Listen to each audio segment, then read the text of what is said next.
కార్తీక మాసము 7వ రోజు పారాయణం. ఎంత చెప్పినా తరగని ఈ కార్తీక పురాణ మాహత్యంలో కార్తీక మాసంలో చేయవలసిన ధర్మాల గురించి, చేయవలసిన దానాల గురించి వివరంగా తెలుసుకుందాం.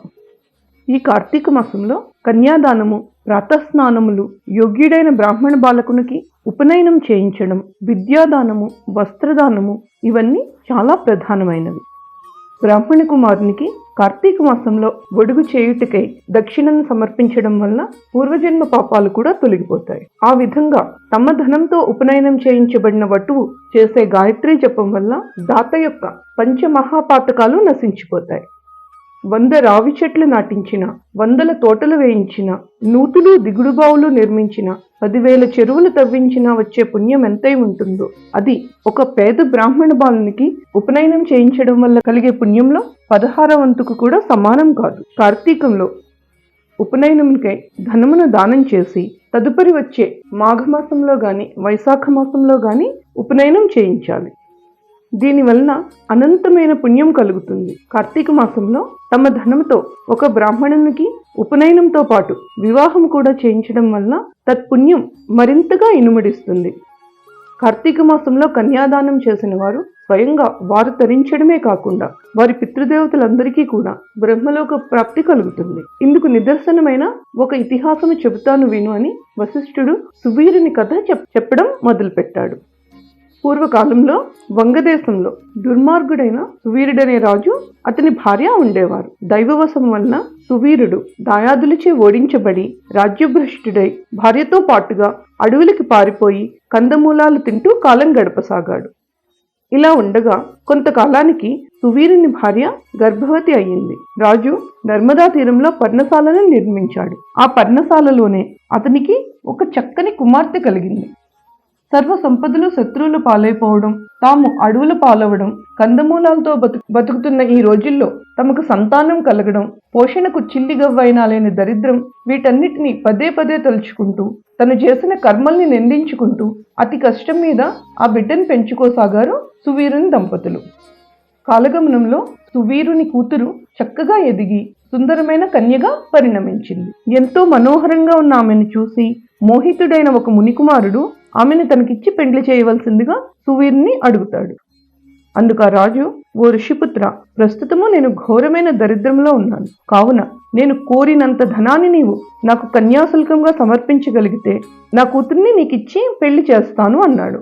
ఆ బాలిక మీద మక్కువతో ముని బాలకుడు, రాజా, నేను మునికుమారుడినైన కారణంగా నీవు అడిగినంత ధనమును తక్షణమే ఇవ్వలేను. తపస్సు చేసి తద్వారా ధనాన్ని సంపాదించి తెచ్చి ఇస్తాను. అంతవరకు నాకై వేచి ఉండండి అని చెప్తాడు. అందుకు అంగీకరిస్తాడు సువీరుడు.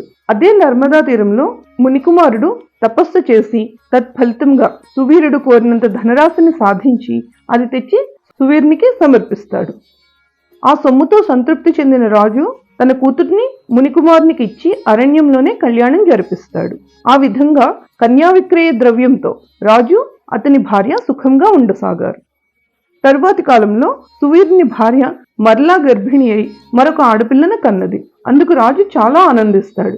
పెద్ద పిల్లని అమ్మి ధనం రాబట్టినట్టే ఈ పిల్ల ద్వారా కూడా మరింత డబ్బు సంపాదించవచ్చని సంతోషిస్తూ ఉంటాడు.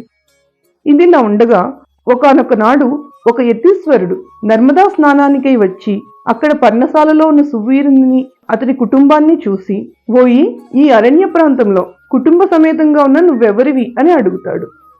అందుకు జవాబుగా, అయ్యా, నేను వంగదేశాధీశుడిని, సువీరుడనే రాజుని. దాయాదుల వలన రాజ్యభ్రష్టుడినై ఇలా అడవిలో జీవిస్తున్నాను.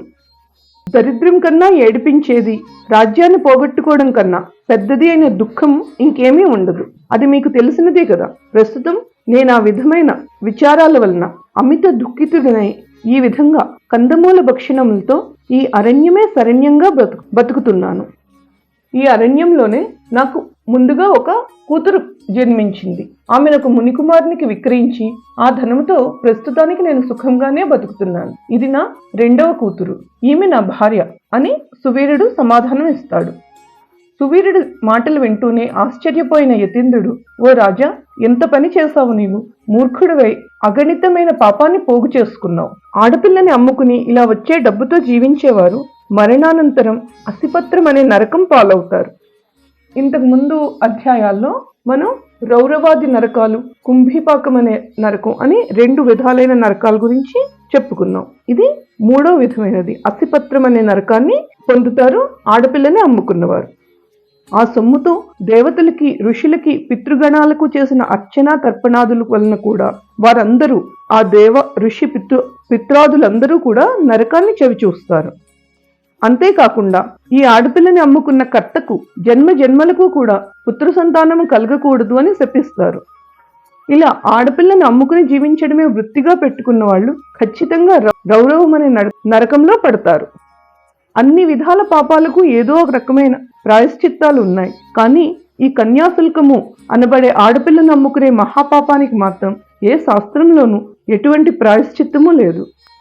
కనుక సువీర, ఈ కార్తీక మాసంలో శుక్లపక్షంలో నీ 2వ కుమార్తెకు కన్యాదాన పూర్వకంగా వివాహం జరిపించు.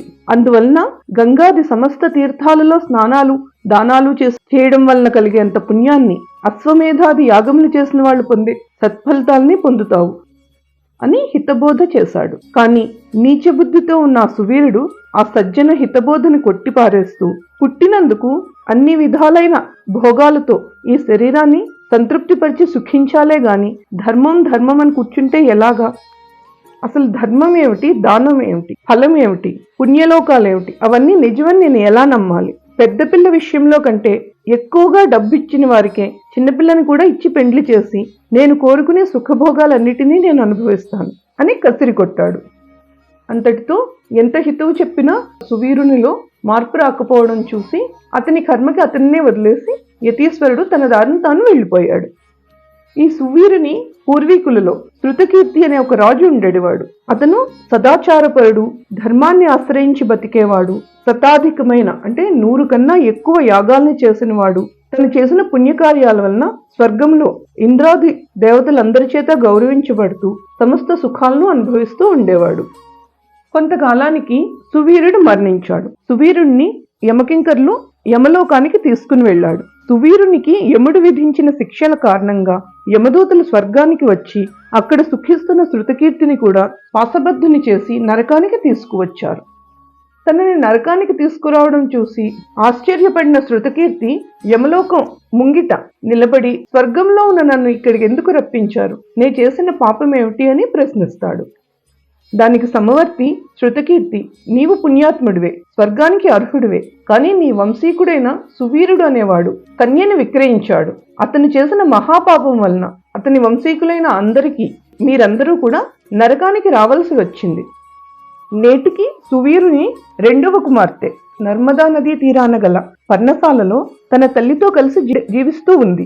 ఆ బిడ్డకు ఇంకా వివాహం కాలేదు. కాబట్టి నువ్వు నా అనుగ్రహం వలన తిరిగి శరీరాన్ని పొంది అక్కడికి వెళ్ళి అక్కడ యోగ్యుడైన వర్ణికి ఇచ్చి కన్యాదాన విధానంగా ఆమె వివాహం జరిపించు. కార్తీక మాసంలో సర్వాలంకార భూషిత అయిన కన్యను యోగ్యుడైన వర్ణికి దానం చేస్తారు. ఎవరైతే దానం చేస్తారో వారు లోకాధిపతితో సమానుడవుతాడు. అలాంటి కన్యాదానం చేయాలనే సంకల్పం ఉండి కూడా సంతానం లేనివారు కన్యాదానానికి గాను ధన సహాయం చేసినట్లయితే ఆ కన్యాదాత పొందే ఫలాన్ని పొందుతారు. అందువలన ఓ శృతకీర్తి, నీవు తక్షణమే భూలోకానికి వెళ్లి సువీరుని 2వ కుమార్తెకు ఎవరైనా సద్బ్రాహ్మణునికి శాస్త్రోక్తంగా దానం చేసినట్లయితే తద్వారా నువ్వు, నీ పూర్వీకులు, ఆఖరికి ఈ సువీరాదులు అందరూ కూడా నరకం నుండి విముక్తిని పొందుతారు అని చెప్పాడు. అలా యమధర్మరాజు అనుగ్రహం వలన దేహాన్ని ధరించిన శృతకీర్తి వెంటనే భూలోకానికి నర్మదా నదీ తీరానికి చేరి అక్కడ పర్ణశాలలో ఉన్న సువీరుని భార్యకు హితవు చెప్పి ఆ కన్యను సువర్ణాభరణ భూషితం చేసి ఒకానొక బ్రాహ్మణునికి కన్యాదానంగా అర్పించాడు. ఆ పుణ్యమహిమ వలన సువీరుడు నరకపీడా విముక్తుడై స్వర్గంనకు చేరి సుఖించసాగాడు. ఆ తర్వాత శృతకీర్తి 10 మంది బ్రహ్మచారులకు ఉపనయనం జరిపించడం వలన వారి వారి పితృదేవతలంతా కూడా పాపాల నుండి విముక్తులై స్వర్గాన్ని పొందారు.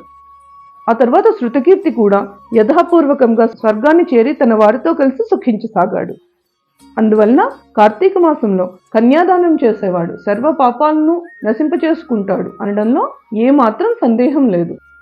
కార్తీక మాసంలో యథావిధిగా కార్తీక వ్రతాన్ని ఎవరైతే ఆచరిస్తారో వారు స్వర్గాన్ని, ఆచరించని వాళ్ళు నరకాన్ని పొందుతారు. కార్తీక మాసం అంతా సర్వధర్మ సంయుతంగా విధి విధానాలతో కలిపి వ్రతాన్ని ఆచరించలేకపోయినప్పటికీ ఎవరైతే కార్తీక పౌర్ణమి నాడు వృషోత్సర్గం చేస్తారో వారి యొక్క జన్మాంతర పాపాలన్నీ కూడా నశించిపోతాయి. వృషోత్సర్గము అంటే ఆవు యొక్క కోడెదూడను అచ్చుబోసి వదలడాన్ని వృషోత్సర్గము అంటారు. ఈ మానవ లోకంలో ఏ ఇతర కర్మాచరణ వలన కూడా అసాధ్యమైన పుణ్యాన్ని ప్రసాదించే కార్తీక వ్రతంలో భాగంగా కార్తీక పౌర్ణమి నాడు పితృదేవతల ప్రీత్యర్థం అని సంకల్పించి ఒక కోడెదూడను స్వేచ్ఛగా వదలాలి. అలా చేయడం వలన గయాక్షేత్రంలో పితృదేవతలకు 1,000,000 సార్లు శ్రాద్ధకర్మను నిర్వహించిన పుణ్యం కలుగుతుంది. పుణ్యలోకాల్లో ఉన్న పితృదేవతలందరూ తమ కులంలో పుట్టిన వాడెవడైనా కార్తీక పౌర్ణమి నాడు ఒక నల్లని గిత్తను అచ్చిబోసి వదులుతాడా అని ఎదురు చూస్తూ ఉంటారు. అందువలన ఓ జనక మహారాజా, ధనికుడు అయినా సరే జీవితంలో ఒక్కసారైనా కార్తీక పౌర్ణమి నాడు వృషోత్సర్గం చేయనివాడు అంధతామిశ్రము అనే నరకాన్ని పొందుతాడు.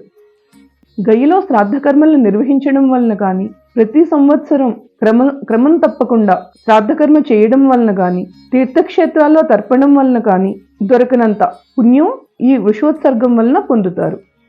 అంతటి ఉత్తమమైనది ఈ వృషోత్సర్గం. దీనితో పాటుగా కార్తీక మాసంలో పళ్లను దానం చేసేవాడు దేవరుణము, పితృరుణము, ఋషి రుణము అనే 3 రుణాల నుండి కూడా విముక్తుడైపోతాడు.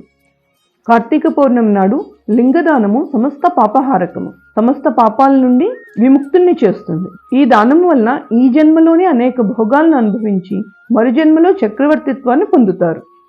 అనంత ఫలదాయకమైన ఈ కార్తీక వ్రతాచరణ అనే సదవకాశము అందరికీ అంత తేలికగా లభించేది కాదు. అత్యంత ఉత్కృష్టమైన ఈ కార్తీక మాసంలో అపరిశుద్ధమైన, నిషిద్ధమైన ఆహారాన్ని తినకూడదు. కార్తీక పౌర్ణమి, అమావాస్యలలో, ఆదివారం నాడు, సూర్యచంద్ర గ్రహణ దినాలలోనూ రాత్రి భోజనము నిషిద్ధము.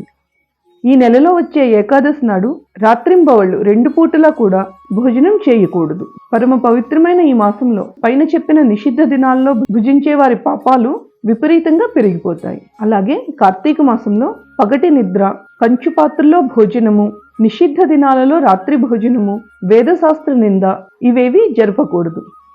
సమర్థులై ఉండి కార్తీకంలో నదీ స్నానం చేయకుండా ఇంటి వద్దనే వేడి నీటి స్నానం చేస్తే ఆ స్నానం కళ్ళుతో చేసిన స్నానానికి సమానం అవుతుంది. చెరువులో నదులు లేనప్పుడు మాత్రమే చెరువులలో కానీ, కాలువలలో కానీ, నూతి వద్ద కానీ గంగా, గోదావరి ఆది మహానదుల్ని, జీవనదుల్ని స్మరించుకుంటూ స్నానం చేయవచ్చు.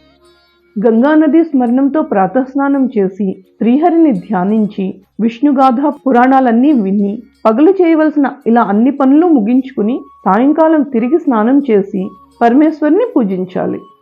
అనంతరము యథాశక్తి దీపములను సమర్పించి శక్తివంచన లేకుండా దానాదులు నిర్వహించాలి.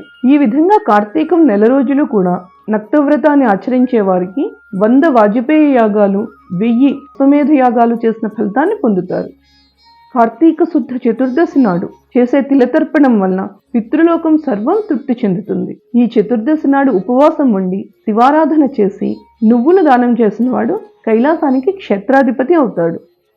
కార్తీక వ్రతాన్ని ఆచరించిన వారందరూ తప్పకుండా తమ పాపాలని పోగొట్టుకున్న వాళ్ళై మోక్షగాములవుతారు. అంతేకాకుండా ఓ జనక మహారాజా, కార్తీక పురాణంలో ముఖ్యంగా ఈ 7వ రోజు పారాయణాన్ని శ్రద్ధాభక్తులతో చదివినా విన్నా కూడా వారు సమస్త పాపాల నుండి విముక్తిని పొందుతారు అని ముగించాడు వశిష్ఠ మహర్షి. ఈ విధంగా కాందపురాణాంతర్గతమైన కార్తీక మహాత్మ్యంలో 7వ రోజు పారాయణ ముగుస్తుంది.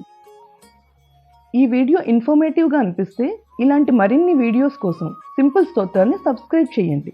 లైక్, షేర్, సబ్స్క్రైబ్ చేయడం ద్వారా మన ఛానల్ని సపోర్ట్ చేయండి. మీ సపోర్ట్ మాకెంతో అవసరం. Please like, share and subscribe. Thank you for watching.